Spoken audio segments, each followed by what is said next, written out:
Nos encontramos con Lucho Benavente para la agenda política del día. Hoy vamos a tratar dos temas de palpitante actualidad, el panorama nacional y el panorama regional. Indudablemente, todas las miradas se concentran si habrá o no indulto para Alberto Fujimori. ¿Cuál es la lectura política que tiene en este momento Lucho Benavente? Es un tema complicado. Hay una presión muy fuerte de parte de la oposición, que tiene la mayoría en el Congreso, para el indulto a Fujimori. ¿Qué ocurriría si es que PPK da el indulto a Fujimori? Creo que habría una reacción muy grande, que ya de alguna manera ha comenzado a advertirse, de opositores al indulto, que se movilizarían y generarían bastante complicación política al gobierno.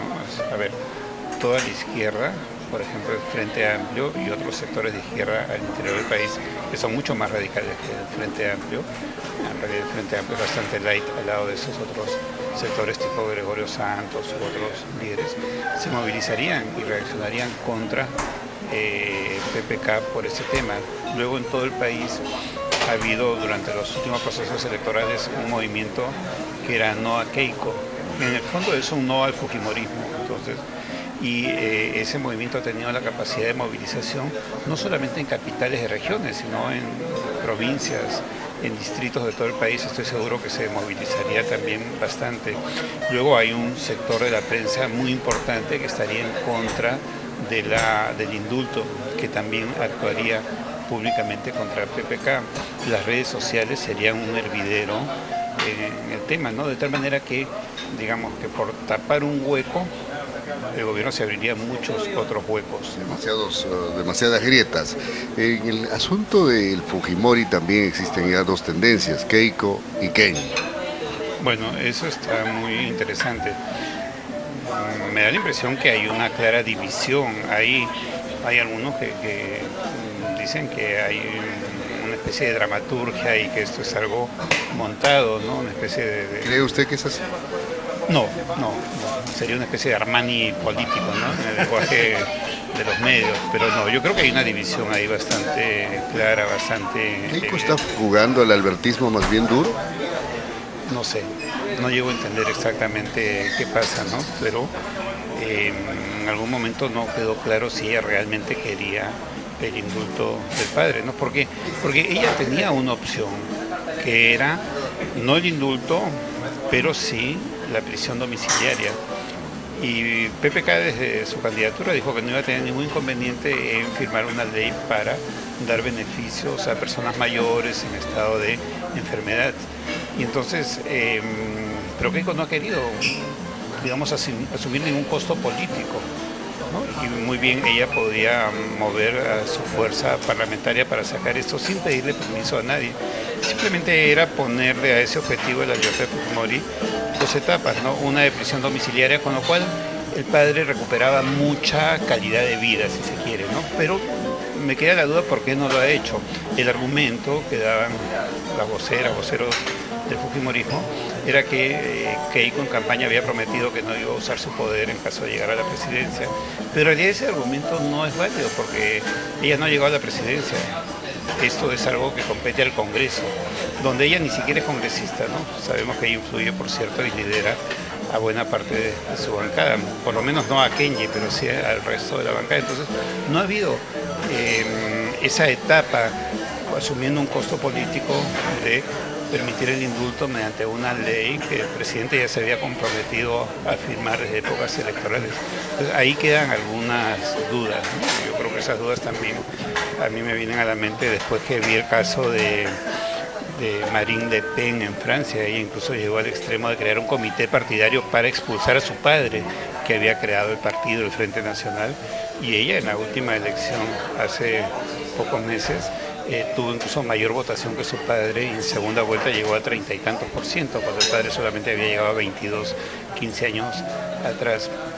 Bueno, yo creo que es un tema que va a seguir complicando la agenda política nacional en estas semanas, junto a muchos otros temas que son bastante controvertidos en este momento y que están dando una sensación de Más que una sensación, yo creo que el país ha entrado a una suerte de crisis de gobernabilidad. No se está usando la frase, pero yo sí creo que hay una crisis de gobernabilidad. El gobierno no puede gobernar, y eso principalmente por la obstrucción que viene desde Fuerza Popular como mayoría parlamentaria, ¿no?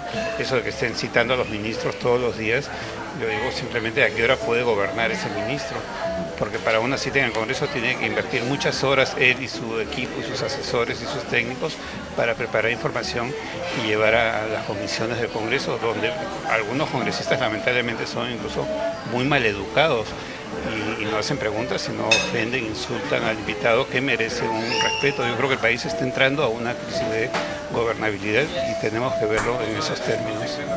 Antes de pasar al tema regional, se viene un nuevo escenario, al parecer, después de Lavallato y las complicaciones que trae Brasil. Están en el ojo de la tormenta Ollantumala, Alejandro Toledo, probablemente Alan García más adelante, y otros políticos como el propio Castañeda, la ex alcaldesa Susana Villara. ¿Considera que este efecto podría traer la eclosión más bien de nuevos políticos como Guzmán, la propia lideresa de izquierda que quedó tercera en las elecciones pasadas, como Verónica Mendoza, o en las locales, o también otros movimientos que anuncian su insurgencia?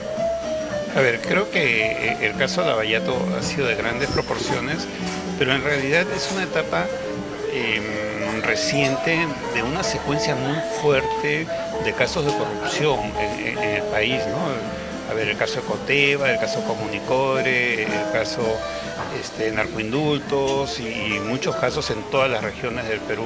El caso Viñas, el caso Torres, Ancash, pues tiene 3 presidentes regionales o gobernadores en prisión precisamente por esos temas, ¿no? Entonces creo que es tan fuerte el tema de la corrupción en el país, creo que es mucho mayor que época del fujimorismo, que había sido muy cuestionado por los grandes casos de corrupción, y una corrupción muy generalizada, que creo que eso demanda o genera una demanda de nuevos políticos, de cambios, de nuevos rostros, por un lado, y por otro lado, para muchos también genera una demanda de propuestas antisistema, de propuestas radicales, lo cual puede ser peligroso para el país en un momento dado, para las mismas regiones, ¿no? Ahorita esta frustración tan grande viene, no un sentimiento, un malestar, yo diría que viene una rabia muy profunda, muy fuerte, como producto de esa frustración en el habitante, en el ciudadano, que por otro lado pues no tiene mayor cultura política y entonces considera que una propuesta antisistema radical puede ser la solución, ¿no? Y eso puede ser de izquierda o de derecha, simplemente que sea algo que conteste el sistema.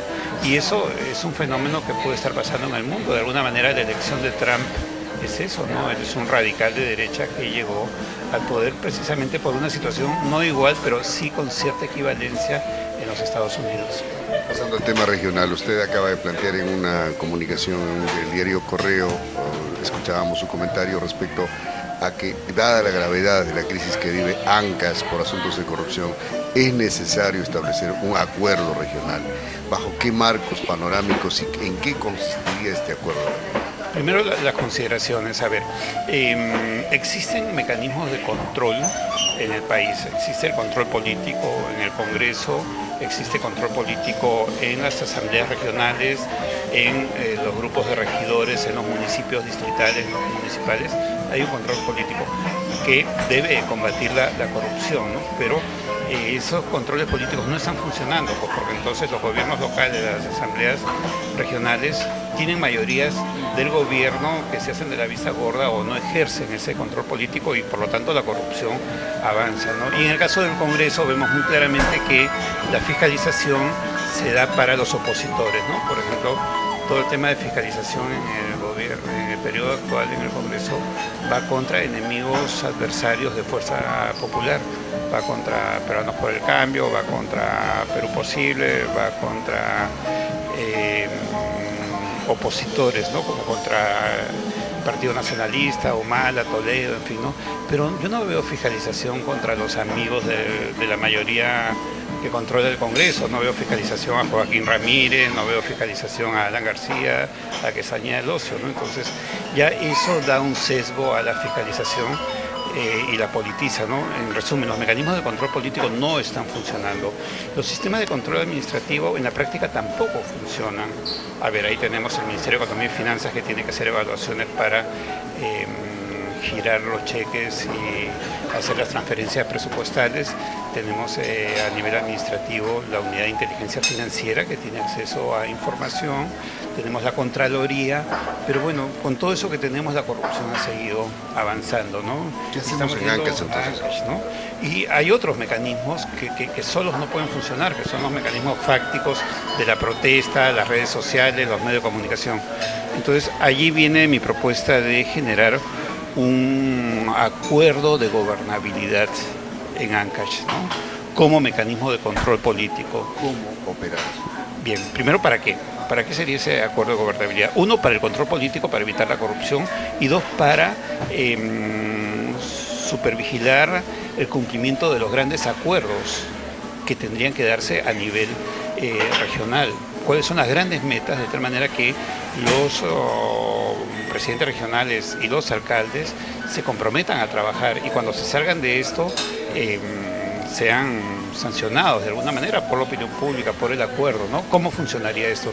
Creo que tendría que reunir a las principales fuerzas políticas de la región, a los partidos, a los movimientos sociales, a los movimientos regionales, locales, también algunas instituciones de la sociedad civil. Creo que hay algunas que tienen mucha importancia, como algunas cámaras de comercio, como la de Huaraz, por ejemplo, que es muy dinámica y con mucho prestigio, o algunas ONGs que tienen importancia, ¿no? Creo que tendría que haber una convocatoria y ellos establecer este acuerdo regional, ¿no? Que sería un acuerdo de gobernabilidad y un acuerdo para el desarrollo de Ancash, con ese nombre, acuerdo regional para el buen gobierno de la región Ancash, donde se establezcan las metas políticas, institucionales y de desarrollo en los distintos sectores para la región, y que ese acuerdo tenga una secretaría técnica que vaya monitoreando todas estas metas y que también vaya haciendo el control político.